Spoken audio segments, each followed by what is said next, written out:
சிரிச்சு சிரிச்சு பேசிட்டே இருப்பேனா, அப்பா அம்மா உட்காந்து ரசிச்சுட்டே இருப்பாங்க. அம்மா அவ பல்லு 32 செங்கல் சோழல் வச்சு எரிச்சா மாதிரியே இருக்குமா?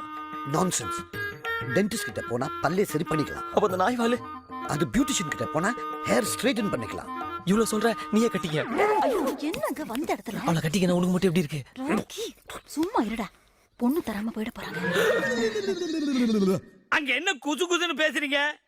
ஓ, பொண்ணுக்கு பாட தெரியுமான்னு மாப்பிள்ளை கேக்குறாரா?